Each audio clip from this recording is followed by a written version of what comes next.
As I lay flat on my back, wondering if I'd ever breathe again, I questioned my recent choices. I was a truck driver by day. I drove one of the smaller box trucks making deliveries, but that didn't keep me off the interstates. Twice a week I took the long trip for supplies. Driving on the interstate with all those idiots made me want to do terrible things to people. Like when some grandma was sitting in the passing lane for an hour with her cruise control set to 47 and no one could pass her. When I got to the city, the traffic intensified. Being stuck with the four other lanes of law-abiding traffic for half an hour and watching helplessly as these arrogant drivers in their BMWs and Mercedes decide to pass everyone on the berm because they're too important to wait like the rest of us made me think of doing some bloody harm to some idiot drivers. As I was heading back from my stressful trip, this idiot in the big rig decided that I was in his lane. I saw his tires getting closer as he changed lanes with no signal. I slammed on the brakes to keep from being pushed off the road at 70 miles per hour. Did he stop? No. Did he even slow or flash his lights in recognition that he did anything wrong? Of course not. I stared in rage at the truck that was pulling away from me, and suddenly I felt my foot pressing harder on the gas pedal. I caught up to him and honked my horn so he would look at me. Then I gave him the finger and swerved in his lane. He swerved away from me. I didn't need to be able to read lips to tell the kind of language he was using. He swerved back and I had to go into the passing lane to avoid him. In doing so, I almost sideswiped a minivan I hadn't noticed. They managed to avoid me. But that was when I came to my senses and realized what I was doing. I hit the brakes and pulled over to the side of the road. I put the truck in park and turned it off. I sat there, shaking at the thought of how dangerous and stupid I'd been. It was then I realized I needed a vacation. It had been 2 years since I'd taken one, and this incident showed me that the job was getting to me. I had lots of time to think about it and knew exactly where I wanted to go. You know, there are things you always want to do, but you put them off because you don't have the time. That was the thing I planned on doing to regain my perspective. I used to live in a small town when I was a kid. We lived on a side road of town where there wasn't much traffic, but we could see downtown and the main bridge crossing the river. Like anything else, you grow up in small towns seeing certain things and taking them for granted. There was a house beside us that was run down. I don't ever remember seeing anyone enter or leave it. In the backyard, there was a car that sat outside of the garage under a tarp where you could see the taillights in the back end. It never dawned on me until I left, grew up, and learned a few things. When I came back, I realized that car that was sitting there rusting apart was a 1967 Shelby GT 500 Mustang. Like other things, you grow up thinking it was an old rusty car, not realizing until later just how special it was. There was a building a few blocks from where I lived that we would pass by on our way to the store. It never dawned on me that it was anything special. After I grew up and came back, I found out it was a mental hospital, but by that time, it had already been abandoned. But with my urban explorer sensibilities, I felt the compulsion to go in and see the building that used to be so well kept, which now stood empty and deteriorating. I walked up to the corner and stopped to take in the sight of the weeds growing and the windows that were boarded up. I felt like I had to see what was inside. I had looked it up online and found few interesting articles about it, but strangely, none went in depth. I ignored the assertion that this place was haunted. Many articles alluded to the abandoned places being haunted. It increased the interest in the article and therefore the click rate. I had packed my backpack with the usual supplies and rented a hotel room on the edge of town. I parked in a parking lot and walked 3 blocks up to the building. I didn't want to have a car sitting outside the building if people got suspicious. Urban exploring can be dangerous and, in some cases, illegal, so it's usually good to keep a low profile. As I walked up to it, the detritus and weeds greeted me. The entire building was made of yellow bricks, including the staircase. This made me chuckle. First of all, wondering how in the world anyone could justify that. Even if it rained, they would get slick as snot. Secondly, my vivid imagination thought, I wonder if this is where Dorothy ended up. I started up the stairs looking for the spots that weren't about to collapse and made it to the front porch. There were some boards that looked a little dodgy, so I avoided them as I made my way around the maze of rotted wood. I finally got to the front door, which of course was locked and had a "No Trespassing" sign on it. Any good urban explorer will tell you is more of a guideline than a rule. I made my way carefully along a few good remaining boards on the porch and made it over to a boarded up window. I pushed on a board and it was pretty solid, so I shuffled my way over to the other side to a board that looked like it had a small hole in it. I glanced around to make sure no one was looking before giving the moldy board a yank. It didn't come off with the first pull, but it did give enough to encourage me to try several more times before finally pulling it free. I ducked as the moldy splinters that held it into the frame showered down on me. I pulled the board off and set it down, feeling a sense of accomplishment only to be confronted by what remained of the window. I pushed the remainder of glass out of the frame and climbed inside. What immediately struck me was the stench. It was part mold, part some type of decay. I reached into my bag and pulled out my respirator mask and goggles. Next, I put on my gloves and snapped my body camera into place. I chuckled. Whenever I'd put this accessory on, I felt like an astronaut exploring an alien world. The dust floating past the window lit up as rays of sunshine penetrated the room. I stepped inside and stood in what looked like a reception area. There were old pots that had once held healthy, vibrant plants, but now there were just tendrils of decay lying on the floor. There was a small reception desk that hadn't fared much better.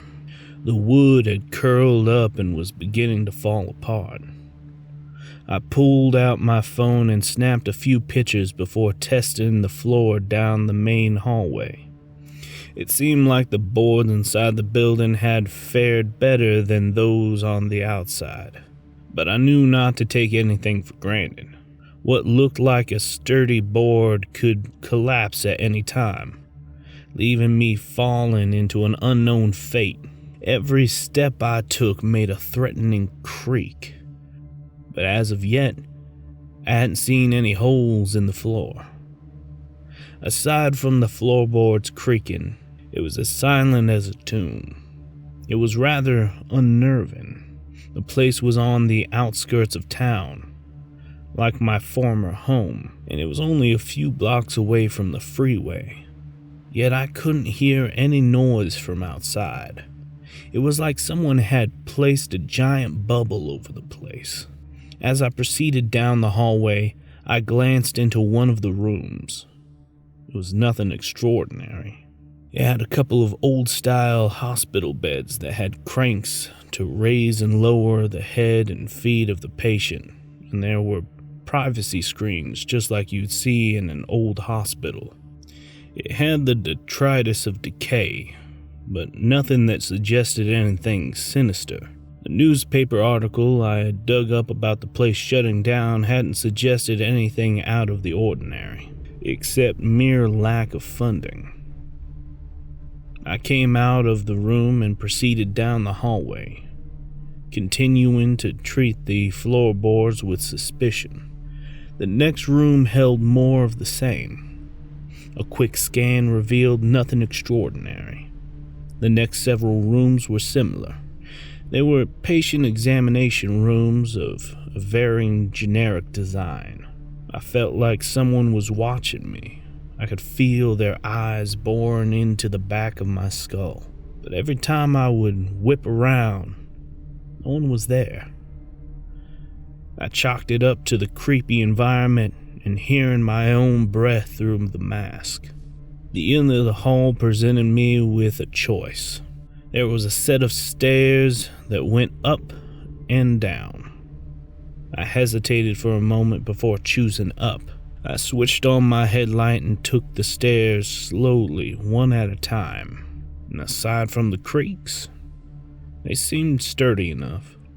I gripped the handrail tightly as I rose. When I turned the corner, I was met with an unpleasant surprise. There was a large hole in the middle of the stairs. I snapped a picture with my phone, then leaned forward and examined it closely. It didn't seem to be caused by dry rot. It looked more like someone had taken a giant ice cream scoop and scooped out a perfect circle in the stairs. I reached down and felt the edges. Surprisingly, they were perfectly smooth. No splinters, no rough spots whatsoever. The hole was only a foot across. There were 2 steps that were affected. I eyed the stairs above the hole. They seemed sturdy. I thought for a long moment, calculating the risks, before I grabbed the rail, bent at the knees, and jumped. I cleared both steps, landing on the one above the anomaly, with my balance teetering for a moment until I pulled on the handrail to steady myself. That was the exact moment when the railing decided it had done its duty long enough. The screws came loose from the wall, sending me sprawling back down the stairs. I sailed over the hole, landing on the step below it and bouncing the rest of the way down to the landing. I laid there for a moment amid the cloud of dust that descended on me, checking my mask to make sure everything still worked, and nothing was broken. I rose, dusted myself off, and made a run up the stairs 2 at a time until I leaped over the hole, landing above it, and continuing my momentum the rest of the way up to the top of the stairs. When I got there, I paused and turned to look back down like I just made it up Everest. I pumped my fists in the air and spun around like Rocky on the steps of City Hall. When my foot came too close to the edge, I nearly tumbled back down the stairs. I decided I had celebrated enough. I opened the door to the upstairs hallway, and it emitted a loud creak as you would hear in every scary movie. I wondered if that would set the tone for this floor. I stepped out into the hallway, and the first thing I noticed was movement. I froze. Something had darted into one of the rooms as soon as I stepped into the hallway. I was rapidly becoming less excited about my vacation choice, but decided it was probably a raccoon or some other animal that had made its home inside the deteriorating building. The problem was, even if that was true, a cornered animal can be dangerous. After mentally flipping a coin, I decided to continue my exploration. As tempted as I was to rewind the footage on the body cam and see exactly what it was, I pushed ahead, figuring I would find out eventually. The rooms on this floor were smaller and more comfortable. There were chairs beside each hospital bed, and there were pictures on the wall. It seemed like this was a higher class room, meant for long-term stays. I looked at one of the pictures. It was a painting of a severe-looking woman. Judging by her painting, she'd never cracked a smile in her life. The next several rooms held this same pattern, the same comfort level and pictures on the wall. It was likely they were surrounding the patients with the thought of these people and the pictures watching over them. It was creepy, but I guess when these rooms were in use, it wasn't common to have a television in each room. What was even creepier was the pictures that had those eyes that seemed to follow you wherever you go. I swore I saw the eyes move in one of the pictures, but I was sure it was just my imagination. After experiencing a room full of glaring pictures, I passed the next several floors with merely a glance inside. They looked the same anyway, so my anxiety justified avoiding yet another stare down. I came to the end of the hall and looked out the window. It was odd seeing the street from this point of view. As I panned around, I noticed an old man dressed in shabby clothes, standing on the sidewalk. Nothing about him was particularly odd, except he was staring at me. I looked twice to make sure I hadn't seen it wrong, but it was definite. He was staring directly at me. We locked eyes and something passed between us. I had a feeling this man was important. Perhaps he was somehow connected to this place. He smiled and then turned and started walking up the street. I suddenly felt like I had to talk to him. I ran to the end of the hall and bounded down the stairs. I tore down the main hallway towards the front door. In my excitement, I forgot about the weak spots in the floor and stepped on one. It instantly collapsed from underneath me, leaving me grasping at fallen pieces of wood. I tumbled through empty air and landed flat on my back. The wind escaped me and I struggled to breathe as I lay there in pain, looking up at the large opening in the ceiling. It was right then that I questioned my sanity for choosing this as a vacation. I was tempted to rip my mask off, but resisted the urge. Being in the basement, if that's where I was, would be the most likely place to encounter all kinds of mold and other things I didn't want crawling around inside my lungs. At the moment, I couldn't move, let alone rip my mask off. All I could do was feel the pain shooting through me and listening to the raspy breaths struggling to get into and out of my mask. I sounded a little like Darth Vader just before he died. That was a comforting thought. Seconds ticked by like they were stuck in mud as I waited for my breath to return and the pain to abate. I whiled away the time trying to move and make sure nothing was broken. After what seemed like an eternity, I ended my evaluation by announcing to myself that the only thing that was truly hurt was my pride.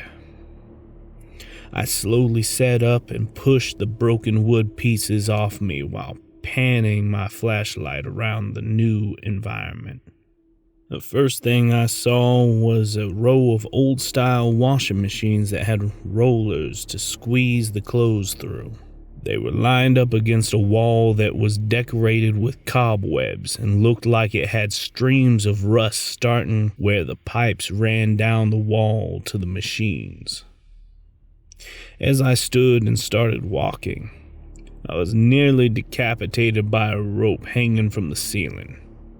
In fact, there were several ropes hanging in lines. They must have been for drying the clothes when the weather was bad. I followed the hallway and found it less refined than upstairs.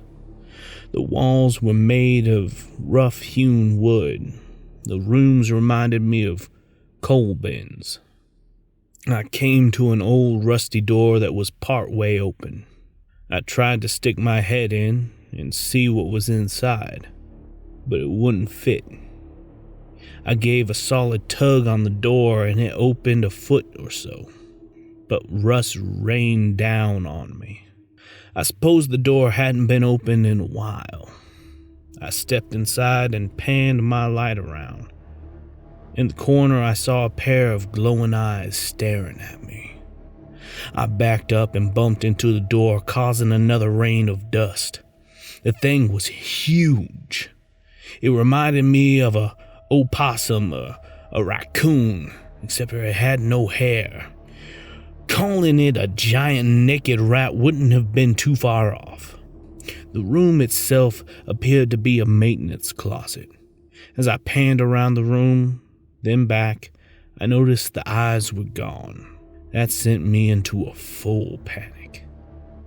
It was bad enough knowing there was some creature down here with me, but even worse, not knowing where it was. I darted out of the room, bumping the door, but running so fast it didn't get another chance to dump rust on me.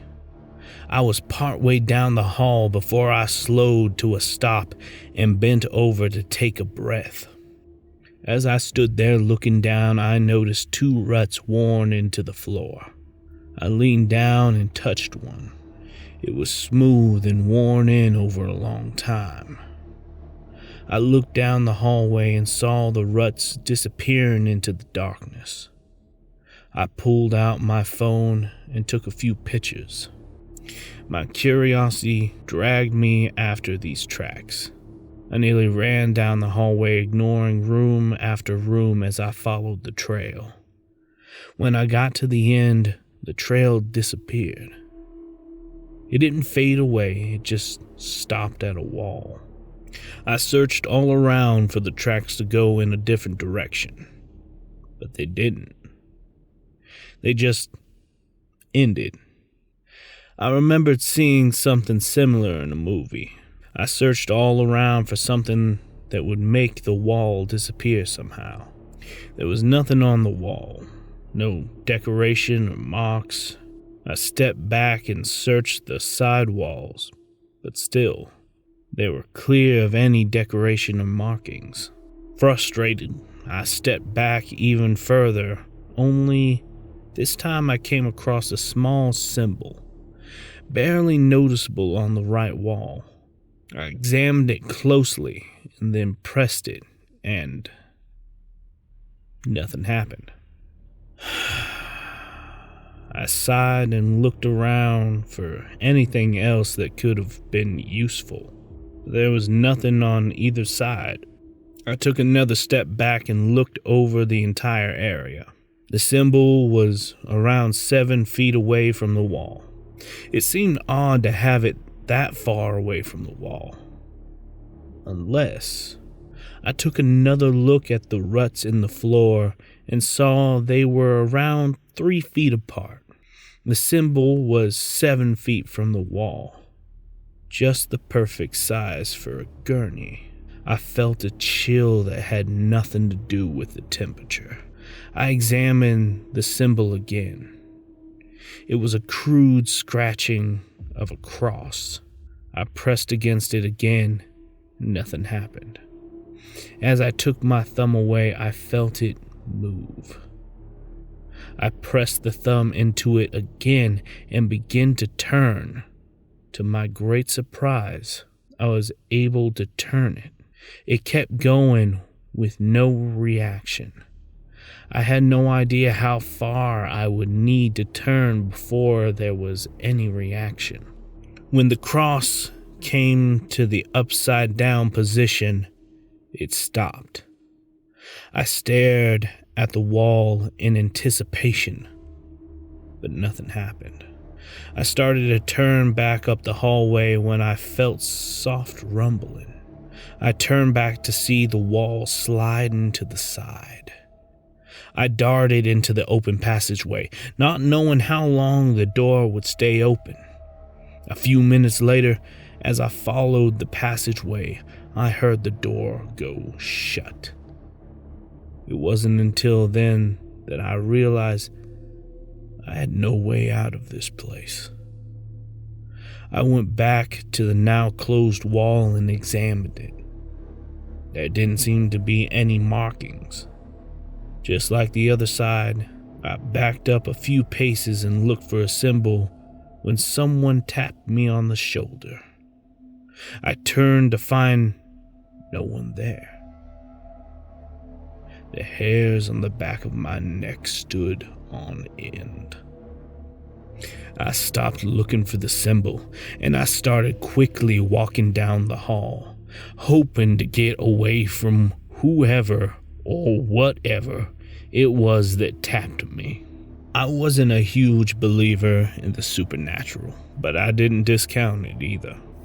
If somebody wanted to get me, they'd have to chase me.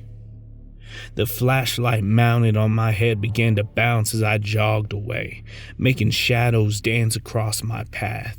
Just as I slowed down and convinced myself I had been stupid to run, someone tapped me on the shoulder again. I turned around, but no one was there. This time I didn't mess around. I took off at a full run. During the daytime outside, if someone had tapped me and no one was there, I would have just brushed it off as weird and walked away. Inside a creepy tunnel underneath what used to be a mental hospital, I wanted out. Sometimes the only way out is through. There was no way I was going back to the wall door again unless I had no choice. My mask began to fog up as my breathing became more labored from running. I had run flat out for over a minute and was winded. The mask wasn't exactly helping, but I didn't dare take it off. I had no idea how long it had been since the passageway had felt fresh air, and I had no desire to suck up lungs full of mold and who knows what else.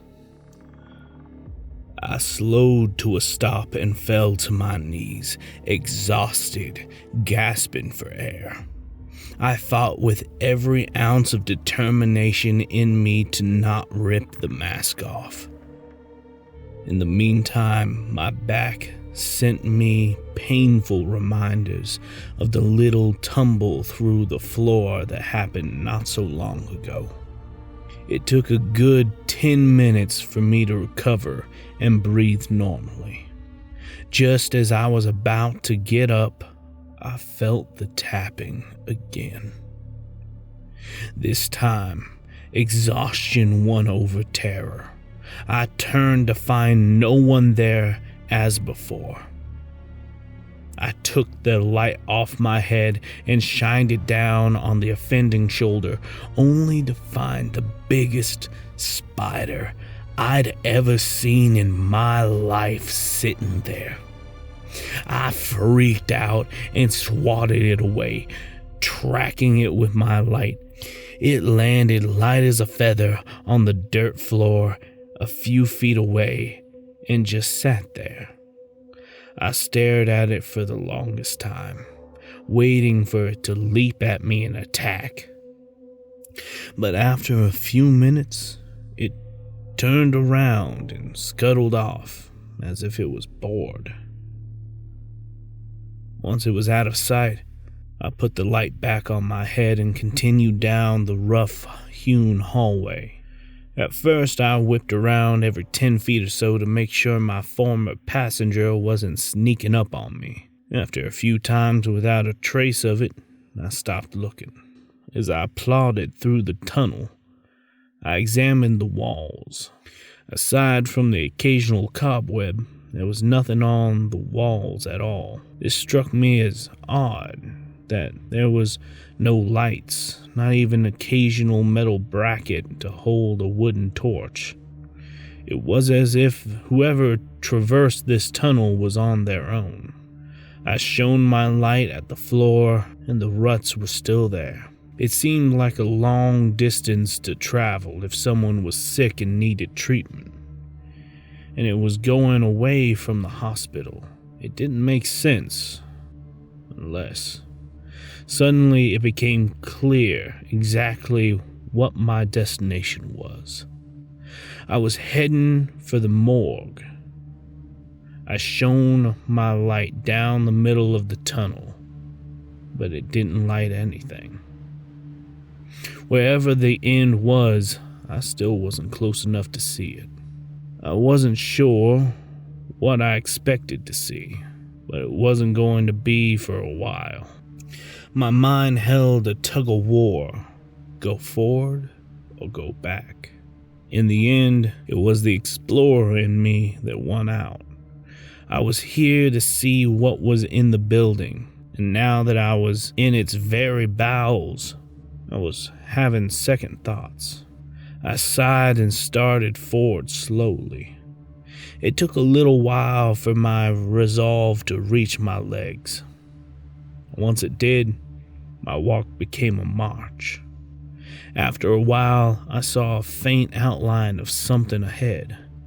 My eagerness and pace increased the closer I came. When I finally reached it, I found it was another wall. Only this time, I knew what I was looking for. I stepped back a few paces and found the symbol at eye level on the wall. I turned the cross upside down and watched as the door slid to the side. I rushed into the next room, full of excitement of discovery, only to find I was in a garbage pit.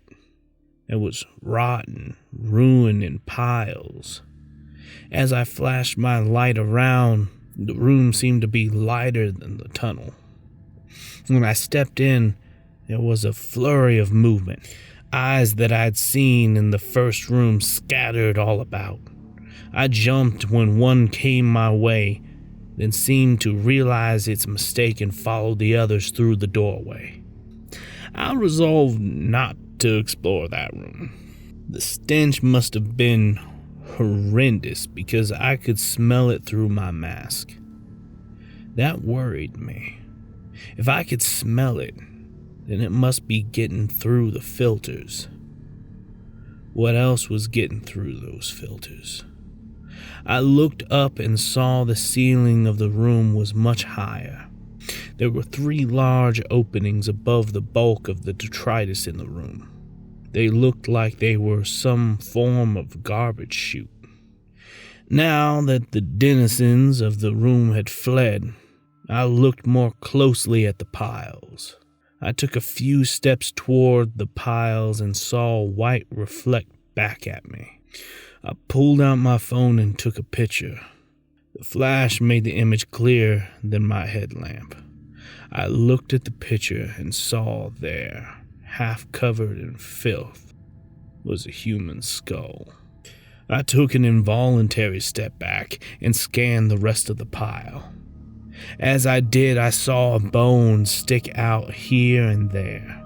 The more I looked, the more I saw, and there were leg bones and arm bones, and more skulls of varying sizes.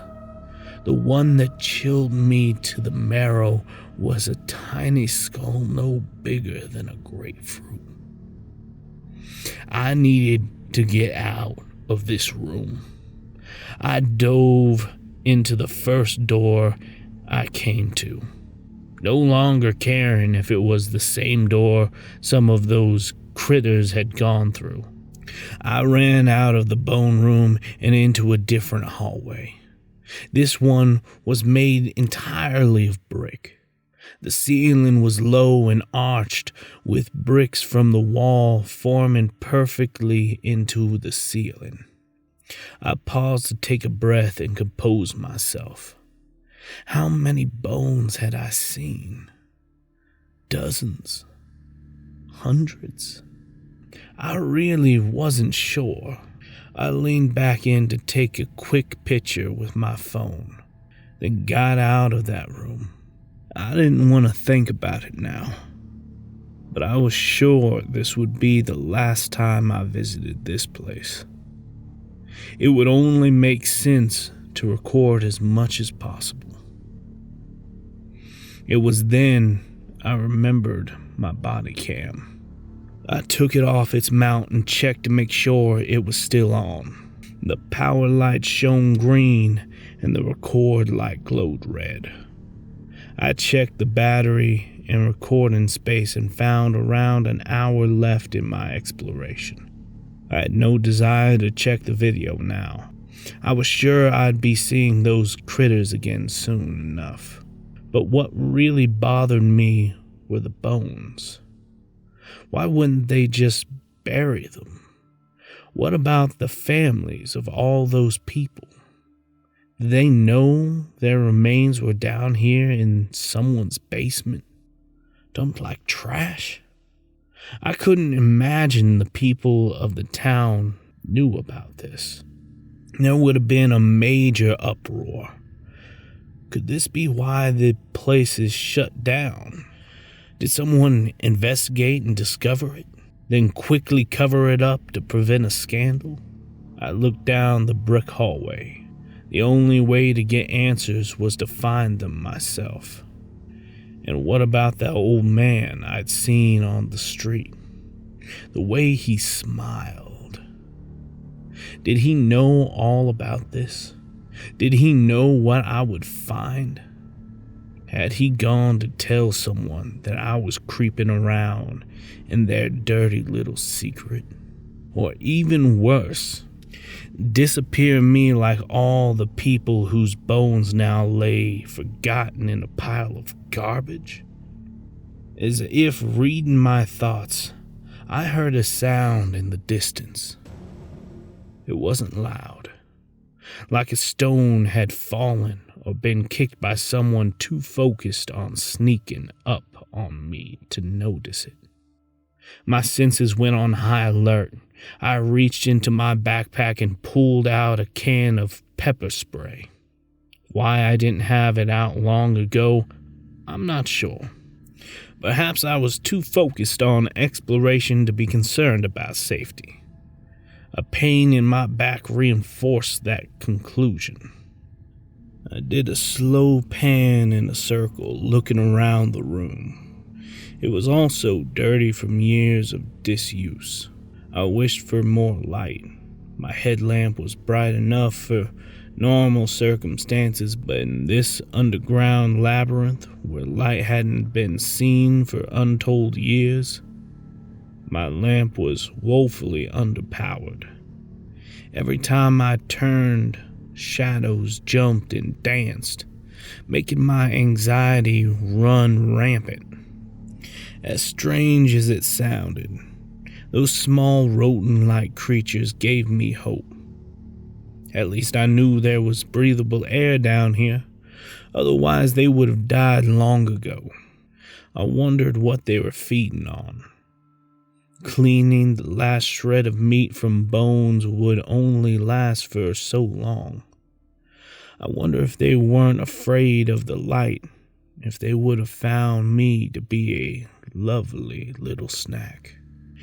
At the moment, they seemed to be satisfied with hiding, but I could feel their eyes, and I knew that if the chance came, fresh meat would be a tantalizing treat, perhaps even enough to overcome fear of the light. With this in mind, I did a reevaluation of my priorities. The way back to the main part of the hospital was very far, and I wasn't sure if I could find the triggers to open the walls. Also, I wondered if my tumble into the basement had destroyed the stairs to get back up. My choices were limited. Either I start down the brick hallway or go back into the bone room. I still heard the call of exploring the unknown, but with every new danger that arose, the volume decreased. I started down the brick hallway, but slower than before. Every opening caused concern, every sound apprehension. The sounds were increasing by degrees, as if I was approaching the lively center of this dark and desolate place. As tempted as I was to explore rooms as they emerged, I didn't do more than pop my head in and take a picture. The quick glance showed them all to be rather similar. There were empty rooms with a drain in the middle of the floor. The doors were made of solid metal that had rusted and had a similar viewport with metal bars. At the bottom of each door there was an opening wide enough to slide a food tray in. But the rooms had no beds, no sinks, no toilets. If they were cells, they were quite inhumane. I continued down the hallway, keeping on guard anything that might jump out at me, while at the same time being drawn by the sound. After a few minutes of walking and not seeing anything, my nerves were shot. I was so anticipating an attack that the lack of one made things that much worse. Finally, the sound got so loud, I knew the source had to be right around the corner. Sure enough, I came to a turn in the hallway, and there was my culprit.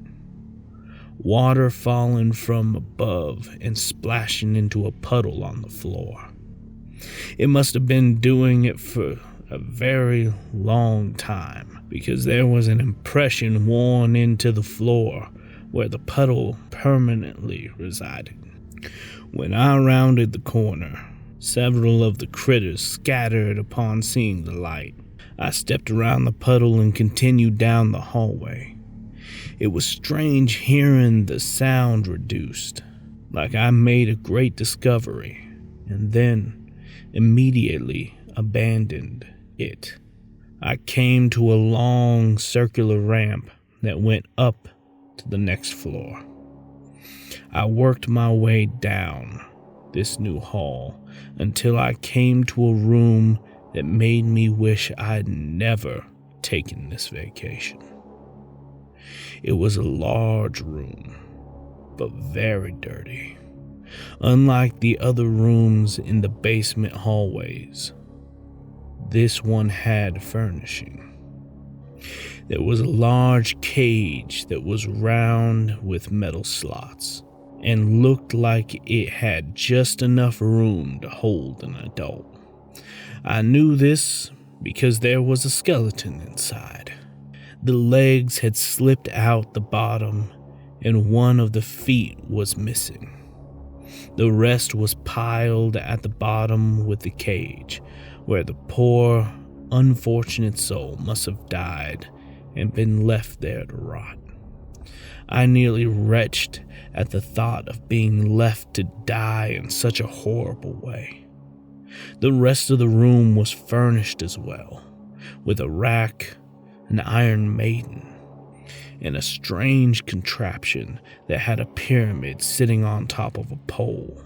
One other thing the room had was my missing gurney. It was sitting off in the corner, rusting to pieces. One of the wheels had fallen off, and the other three looked like they were close behind.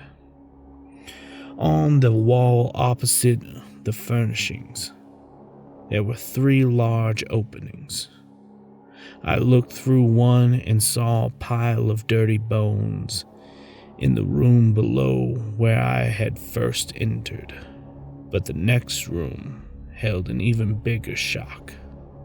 The room was large like the previous one, but filled with occult images. On the floor was a large star with many similar symbols near the points. There were many spots where dark stains covered sections of the floor. There was an altar of some kind at the far end, but I had no desire to see it. I went through that room as quickly as possible, so fast I nearly ran into the ladder. It was the only option. The hallway just ended at a ladder. I shone my light up but couldn't see the top. It was once again decision time. In for a penny, in for a pound, I thought. But my mind was screaming to turn around and go back. At this point, I don't think I could turn back without finding what was at the end of this parade of nightmares. I grabbed the ladder and gave it a tug. It seemed to hold, and no rust fell, so I began the climb. Partway up, I took a break and shone my light toward the top. This time, I could see something very faintly. It was nice to have a goal to aim for. I climbed until my arms and legs felt like jello. Finally, I felt something bump against my head. I looked up to find a trap door. I pushed against it, but it barely budged. After a few minutes of trying more desperately each time, I finally managed to push the trapdoor up enough to crawl out. As soon as I was free, it snapped back shut. I lay on the floor, breathing hard from my vertical journey. After a few minutes, I gathered myself and got up to find out where I was. I looked around the room, and it seemed to be the secluded corner of a storeroom. There were shelves full of copy paper, tablets, pencils, and other standard office supplies. I went to the door and out into what looked like a modern office. There was a large desk sitting in front of a wall of old books. I looked around, searching for the way out, and found another door. I stepped out into a sanctuary of an old, high cathedral church. The windows were beautiful artworks of stained glass, showing religious scenes. The pulpit was ornate, and the pipe organ was massive. I stepped down from the stage, wondering at the fantastic condition everything seemed to be preserved in for an abandoned church. And then I saw the people sitting there. Wasn't a lot, only a person here and there in the pews. But at the back of the church, staring at me and smiling, was the old man. I walked down the center aisles, drawing looks from people in the pews. I pulled off my mask and smiled my most apologetic smile as I walked into the back. "Enjoy your trip," the old man said when I got to him. "Not really," I said. "What do you know about it?" He smiled and motioned me to follow him. I went outside and was surprised to find the old hospital I'd broken into, what seemed like an eternity ago, in the distance and downhill from where I stood. The old man followed my line of sight. "It doesn't seem like it's that far until you walk it." He sat down on the top step, and I sat beside him. "Who are you?" I asked. He sighed. I used to work there a long time ago, he said, pointing at the hospital. I was the one who delivered them to the dungeon. You knew what went on in the upper level? He hung his head. As much as I would love to tell you no, it would be a lie, he said. I took them where they needed to go and put them in whatever holding room until they were called for. And who called them? Who do you think? He said, and looking at the front of the church. You can't tell me that the priests, of course, they did ungodly things to those bodies, he said with a far-off look. You should have heard the screams. Constantly. Night and day. But how could they get away with it? I said. It would be some paper trail, some record of people being in the hospital. You might be surprised, he said. This was long before humane rules were in place. If a patient came to our hospital, it was because they had done something awful, and sending them to prison would be a death sentence. Or their families dropped them off because they could no longer handle them. My jaw fell open. People would just drop off sons and daughters like they were stray cats being taken to the pound. He nodded slowly.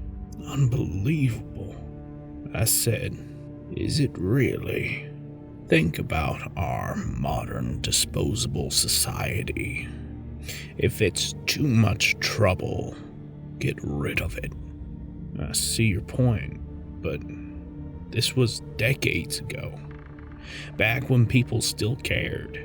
But also before mental illnesses were understood. People became convinced that their loved ones were crazy, or even demon-possessed. So they brought them to the church, I said blankly, and the church took them with open arms, saying they would do the best they could, but never mentioning what would really happen. What did really happen? You were in the rooms. What do you think happened? I saw the torture chamber, but why? To release this sickness from their souls, he said, raising his arms theoretically. That's what the priest would have you believe. And what was the real reason? Because there are some sick individuals in this world, and some of them try to mask their sickness in the garb of a holy man. They did it for their own pleasure, I said, closing my eyes, not wanting to believe it. Among other things, such as, you saw the pentagram. I nodded. Sometimes the devil can fool you into thinking he's an angel, he said, then chuckled. Which, of course, he was at one point. His chuckle made me raise an eyebrow. Are you a religious man? Let's just say I used to be. Seeing things like that change your viewpoint. He looked me straight in the eye. You can't imagine the things I've seen. It sent chills down my spine.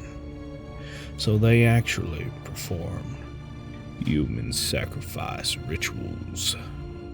But why? He shrugged. Who knows? It's Like anything, once you justify it, there is no guilty conscience about it. That isn't as illuminating as I'd like. Why did you break into the hospital today? I cringed. Don't worry. I won't call the police or anything, he said. I'm just curious. I guess I just wanted to see for myself. Maybe that's the same reason the priest started doing things in the basement so long ago. They were curious. Maybe, I said, allowing my thoughts to drift back to ancient times. The old man watched me with a little grin on his face. You never answered me, I said when I saw him staring. Who are you? Oh, I'm nobody who used to be somebody, he said, slowly getting up. I tried to help him, but he waved me off. That still doesn't answer my question. No, it doesn't, does it? He said with a little grin. I'll see you around, kid. And with that, he started down the hill. Can I help you, son? Came a voice behind me. I whipped around, startled, and found a little priest standing there. He wasn't very tall and had thin gray hair. No thanks, Father, I said. I was just talking to this old man here. What old man? He said. I looked and the old man was gone. I stood and turned all around. There was no way he could have gotten down the hill already. It was a half-mile away. I looked to see if maybe he'd fallen, but he was just gone. He was here a minute ago. Son, I don't know how to tell you this, the old priest said. But you've been sitting out here alone for 15 minutes, talking to yourself. I watched to see if you were okay. He pointed to the church, and there was an open window he must have looked through. That can't be, I said, mostly to myself. He smiled and put his hand on my shoulder. You wouldn't be the first to be confused about things, he said. Why don't you come back inside and we'll talk? Maybe I can help you. I looked down at the grin on his face. On the surface, it seemed friendly. But knowing what was beneath the church, no thanks, Father, I said. I think I'll go back to my nice safe truck. I started down the hill with a fresh perspective on life. I mean, it's not every day you find out the things I have.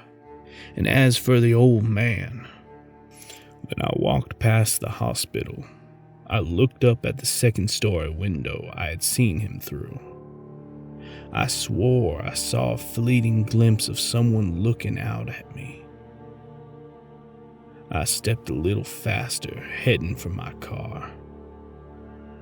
When I got home, I reviewed the footage from my body cam. I found the priest was right. There was no old man. I was sitting there talking to myself. There was a strange fluctuation when I looked at where the old man should have been, like heat waves in the desert. I never came back to explore my hometown. Some things are better left alone.